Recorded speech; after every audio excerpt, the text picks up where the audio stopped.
ফের চোপড়া এলাকার রাতের অন্ধকারে চা বাগান উপড়ে ফেলার ঘটনা এলাকায় চাঞ্চল্য ছড়ায়। চোপড়া এলাকায় চা শিল্পের ওপর পরিকল্পিত আঘাত হানছেন কতিপয় ব্যক্তি।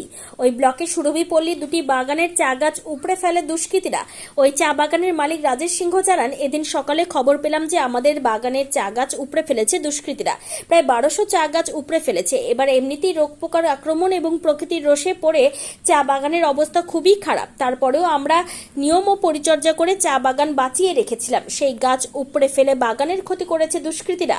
বিষয়টি চোপড়া থানায় জানানো হবে। অপরদিকে ফণিত সিংহ নামে অপর এক ব্যক্তি চা বাগানের একাংশগুলো দিয়েছে দুষ্কৃতীরা। তিনি বলেন, ওই বাগানের ওপর আমার সংসার টিকে আছে। অনেক পরিশ্রম এবং পরিচর্যা করে বাগান টিকিয়ে রেখেছি এবং ভালো ফলনের আশা করেছিলাম। রাতের অন্ধকারে কে বা কারা বাগানের প্রচুর গাছ উপড়ে ফেলেছে।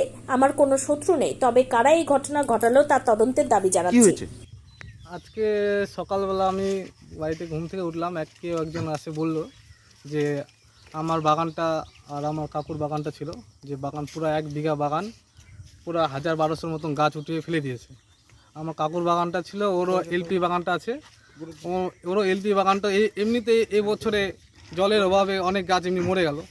তারপরে কোনো কষ্ট করে বাগানটাকে মানুষ করছিলাম, জল টল দিয়ে তারপরে আজকে সকালে আসে দেখি পুরো বাগানটা উঠে ফেলে দিয়েছে। মানে কি হ্যাঁ, আমি তৃণমূল করি, আমি তৃণমূলের কর্মী। তা আপনি শাসক দল হওয়া সত্ত্বেও এইভাবে আপনার বাগান তুলে দেওয়া হচ্ছে? কিছু এখন এগুলা মাফিয়া দুষ্কৃতি আছে, এগুলা সবগুলা এটাই করে খায়, ওদেরই কাজ এগুলা সব এগুলা করে খায়। কার বাগান তুলতে হবে, কার কী করতে হবে, টাকার বিনিময়ে ওরা সবগুলা কাজ করে বেড়ায়। হ্যাঁ, এটা হতেই পারে, কারণ হচ্ছে ডিক্লেয়ারের পর থেকে এরকম শুরু হচ্ছে। আমি শুনতে পাচ্ছি যে বিরোধীদের বাগানে গাছ তোলা হচ্ছে, কিন্তু আমি যে তৃণমূল করি আমার বাগানটাও উঠে নিয়েছে। কী কারণে তুলছে সেটা আমি জানি না। আমি ইলেকশনে সকাল বিকাল সন্ধ্যা পর্যন্ত আমি ইলেকশনে বুথের মধ্যে খাটছি। বুথের মধ্যে আগের থেকে ভালো পজিশনে আসছে বুথটা। আগে যেরকম ছিল বিজেপি লিড করতো, বিজেপি অনেক ভোট পাইতো, তার থেকে আমরা বিজেপি ভোট কমছে, তৃণমূল ভোট বাড়ছে। তারপরেও আমার বাগানে উপরে এরকম অত্যাচার করলে আমার বাগানে সব উঠে ফেলে দিল। এই বিষয়ে একটা কি এখন তো লিখিত অভিযোগ করতে হবে, থানায় যাই লিখিত অভিযোগ করব।